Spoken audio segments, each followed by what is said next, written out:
Hey everybody, it's Maggie Mulher and I am here with Ward, and we are at a photo shoot at the Water Street studio, and we're doing something very special for Living Proof. But Ward, you've got the coolest setup of any hairdresser I've ever seen. Yeah, I think I just want you to go over what are the magical things here. I have the usual, the scissors, thinning scissors, etc., razor blades, but what I don't find in many hairdressers' hair kits is these needles, these shoemaker needles, because I tend to sew hair together. I mean, sewing hair is not new necessarily because extensions are sewn, but they're sewn in a way that you don't see the stitch. But I actually sew hair so the stitch is on the outside instead of hairpins or whatever. Sometimes I make attachments just with needle and thread, and this thread is a little flexible.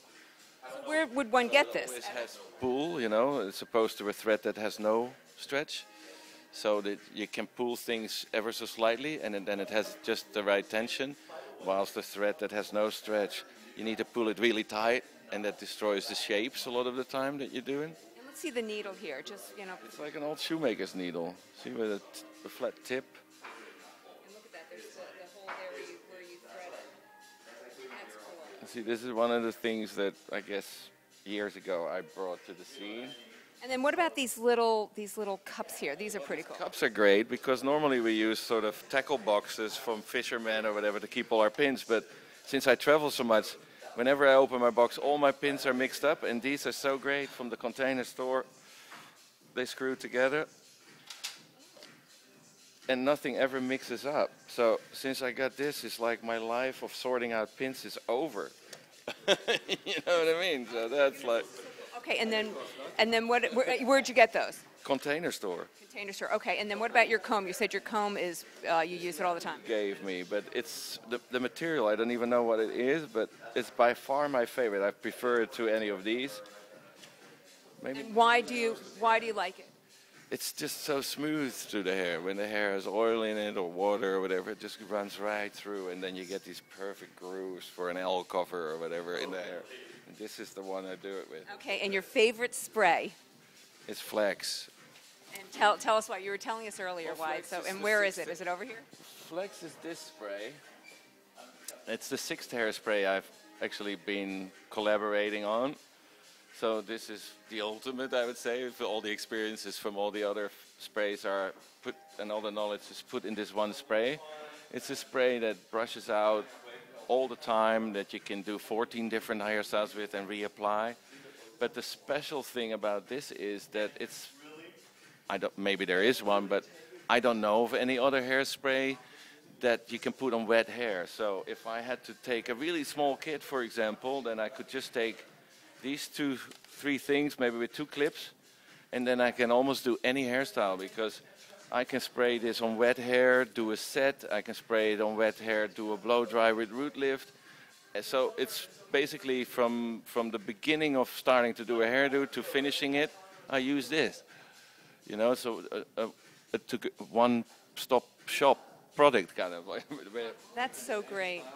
That's so great. And then the last question, you said that when you redo your kit, oh, hang on, what do you use the toothbrush for? Well, this is actually made by a hair company. See, it's actually not a toothbrush, even though it looks like one. I use it to touch up flyaways on the roots, on the parts, on the hairline.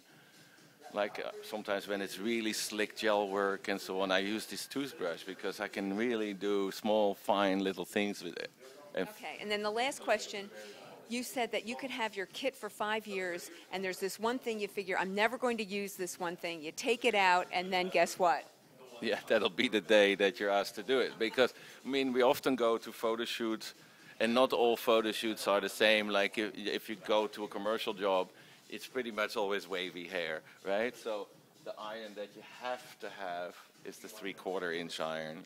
That is really something that I use maybe 20 times more than any of the other irons.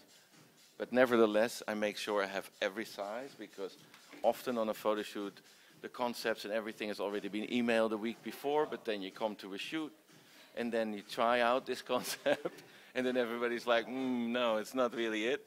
And then everything can change 360 degrees. You know, like the light changes, the makeup changes, they start putting different shoes with the outfits, etc. And then the hair has to be something completely different than what we sort of decided to do before. So no matter where I go, I always have big suitcase with literally everything that can possibly come out of my arsenal with me, just so that I can always fall back on it. You know what I mean? So great. even if you have a concept for a shoot, you know that you only need those 3 tools to do that concept. I would bring everything else anyway, because a photographer like Mizell or Stephen Klein or any of these people can just change their mind in 5 minutes, and then it's the opposite from what you decided to do. And so be prepared. Be prepared for anything. Oh, you're great. Thanks so much. We've had such a great day with you. Thanks for coming. All right. See ya. I'm having a great day with you guys too.